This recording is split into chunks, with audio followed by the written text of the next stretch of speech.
네, 안녕하세요. 반갑습니다. 여러분의 닥터 초입니다. 네, 이비인후과에 오는 환자들이 가장 흔하게 호소하는 불편 중에 한 가지가 귀가 아파요인데요. 이런 경우에 기안을 이경으로 들여다보고 고막이나 외이도, 걷기의 문제를 확인하게 됩니다. 그런데도 아무 이상이 없는 경우가 있습니다. 이런 경우에 생각해야 되는 질환이 바로 3차 신경통이란 질병입니다. 네, 들어보셨나요? 환자들은 이렇게 얘기합니다. 칼로 찌르는 듯이 아프다. 송곳으로 확 찌르는 것 같다. 콕콕 쑤신다. 이렇게 얘기합니다.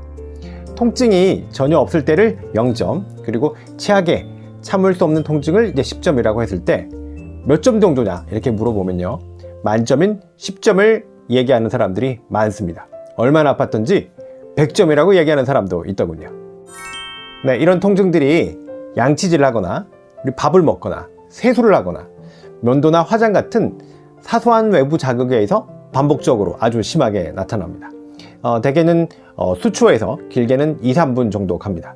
통증의 빈도는 사람에 따라서 다양하게 나타납니다. 한동안 없다가 생기기도 하고요, 언제 생길지 모릅니다. 그래서 환자들은 심리적으로 엄청난 스트레스를 받고요, 심한 경우는 자살 충동을 느끼기도 한다고 하죠. 네, 이런 병이 바로 3차 신경통입니다. 뭐야, 1차 신경도 있고 2차 신경도 있는 거야? 하실 수 있어요. 그런 것이 아니라 3차 신경은 사람의 12가지 뇌 신경 중에 5번째 뇌 신경입니다. 그런데 이 신경이 3갈래로 나뉘어서 나오기 때문에 우리가 3차 신경이라고 합니다. 이 신경이 뇌에서 내려와서 머리와 얼굴의 통각, 촉각, 온도, 진동의 감각을 담당하고 있습니다. 음식을 씹을 때 움직이는 저작근의 운동에도 관여를 한다고 알려져 있죠. 이 3개의 가지들은요, 먼저 첫 번째 가지, 안가지는 제일 위쪽 가지로서 이마와 두피의 감각을 관장하고 있고요, 두 번째 가지는 상악가지로 볼과 상악 쪽의 감각을 관장하고 있습니다. 세 번째 가지는 이제 하악가지라고 해서 턱과 귀, 이 하악 쪽의 감각을 담당하고 있죠. 가장 흔하게 생기는 3차 신경통은 두 번째와 세 번째 가지에서 잘 생깁니다. 네, 3차 신경통 어떻게 알 수 있을까요? 어떻게 진단할까요? 네, 진단은 환자의 증상과 진찰 소견이 제일 중요합니다. 앞서 말씀드렸듯이 안면 부위의 극심한 통증이 사소한 동작에 의해서 수초에서 수분간 나타나고요, 진찰 소견상 안면에 국소적인 염증이 없을 때 진단할 수 있습니다.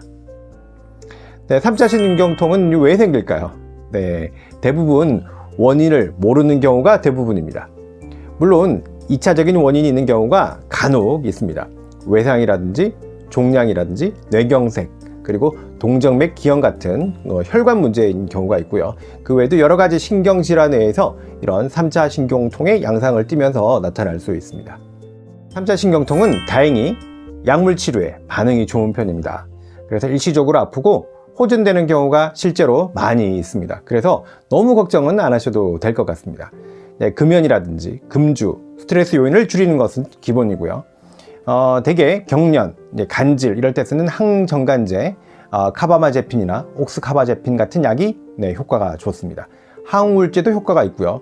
우리 보통 흔하게 쓰는 아세타미노펜이나 브루펜 같은 소염 진통제도 효과가 있습니다. 약물 치료에 반응을 잘 하지 않는다라고 생각이 들면요, 통증 클리닉에서 경피적 시술로 피부를 통해서 하는 침습적인 시술을 합니다. 경피적 시술이라고 하는데요, 피부를 뚫고 바늘로 찔러서 신경에 알코올을 주입하거나 고주파로 신경에 직접 자극을 해서 치료를 하는 방법입니다. 90% 정도에서 효과가 있고요, 2년 정도 지나면 재발하는 경향이 있어서 2년 후에는 다시 한번 또 좀 해야 되고 그렇습니다. 다른 방법으로 방사선 수술, 감마나이프 시술이 있습니다. 이것은 실제 바늘로 피부를 찌르거나 전신 마취를 하지 않기 때문에 장점이 있습니다. 고령이라든지 그리고 고혈압, 당뇨 같은 내과 질환이 있는 분들, 이런 분들은 이제 수술의 위험도가 높기 때문에 좀 곤란하겠죠. 그리고 이제 MRI 소견에서 혈관이 신경을 누르는 이런 압박 소견이 없는 환자들은 사실 수술하기가 조금 꺼림칙할 수 있습니다. 이런 환자들은 이제 감마나이프 시술이 선호할 수 있는 방법이 되겠습니다. 신경외과에서 미세신경 감압술이란 수술적인 치료가 있습니다. 3차 신경 주변에 혈관을 방리하거나 감압시키는 방법으로 치료하는 방법이고요. MRI 상에서 사실 3차 신경 주변에 혈관이 누르고 있는 것이 확인된 경우는 가장 효과적인 방법일 수 있지만, 사실 귀 뒤쪽으로 들어가는 일종의 뇌수술이기 때문에 그에 따른 합병증이 있을 수 있어서 수술 정증을 잘 따져서 해야겠습니다. 흔히 3차 신경통 하면 잘 모르시는 분들도 많고요. 너무너무 고생하시는 분들도 많습니다. 이런 여러 가지 치료 방법이 있다는 이야기는 완벽한 치료 방법이 없다라고도 할 수 있습니다. 특히 이런 신경과 관련된 질환들이 그렇습니다. 시각장애나 청각장애도 마찬가지고요. 먼 훗날 3차 신경통 같은 질환도 완전하게 깔끔하게 정복되는 날이 오지 않을까 기대해 보면서 오늘 영상 마무리하겠습니다. 건강한 하루 보내시고요. 다음에 또 뵙겠습니다. 감사합니다.